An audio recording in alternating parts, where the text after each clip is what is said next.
ज्यादा चीजें बयां कर सकती है। ओरंगुटैन सेमीफाइनल्स में वो मिरामारी था जिसमें डोमिनेशन शुरू की थी।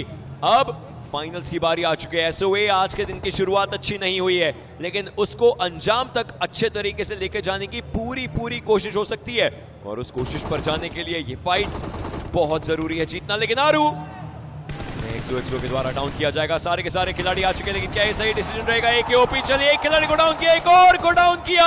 अब फाइनली आतंकी के कंधों पर भार है विजगॉड के साथ। एक्सो और स्टार बॉय कितनी देर तक सर्वाइव करेंगे? कल वो स्टार बॉय ही थे जिन्होंने इरैंगल के आखिरी गेम में कारनामे किए थे, लेकिन स्टार बॉय क्या सुपर स्टार बॉय बन पाएंगे? जवाब शायद ना हो। जी बिल्कुल।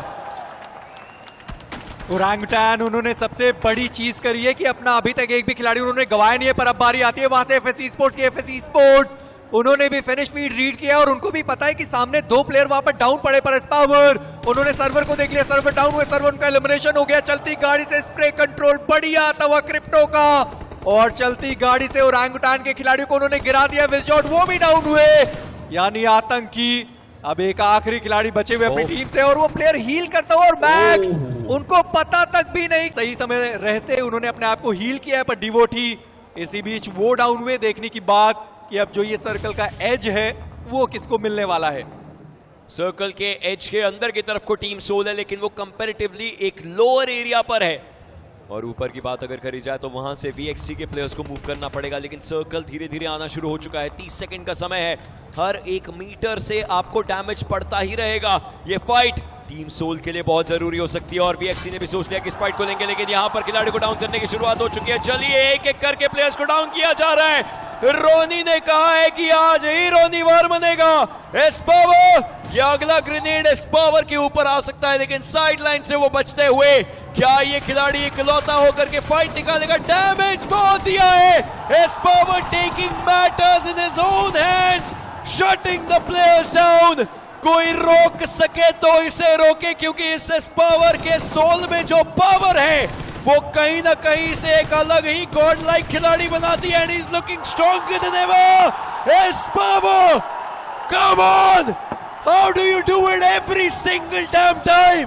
क्या है साइड पर डाला जरूर पे। मैं अभी भी सोच रहा हूं कि टीम जेनेसिस आखिरकार उन्हें हुआ क्या है, पर जॉनथन इसी बीच वो यहां पर गिरा दिए गए। सिप एंड पंक दो खिलाड़ी मौजूद रहेंगे। ट्रू रिपर्स वो सामने आते हुए कल के दिन पर मिरामार का ही वो मैदान था जहां पर हमने true reapers versus hero extreme Godlike की फाइट देखी थी। निंजा विद अ ग्रेनेड, और वो ग्रेनेड ठिकाने पर पड़ने वाला है, पर वो बाउंस होकर वापस निकल गया। पंक उन्होंने वो रिवाइवल छोड़ दिया है, पर सिम वो ग्रेनेड के साथ आगे बढ़ते हुए एक और निंजे एक सिंगल ग्रेनेड के। ऐसे एनिमीज हैं जिनको माहिती उनके ऊपर एक ग्रेनेड का प्रहार जरूर दिक्कत दे सकता था। चलिए ग्रेविटी सोमराज को डाउन किया।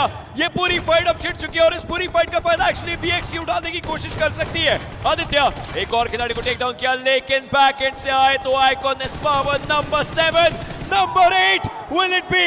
131 गोलियां, लेकिन स्विच किया है वेपन इस बार, लेकिन डीबीएस का ये प्रहार है, ये कमाल है, ये बेमिसाल है।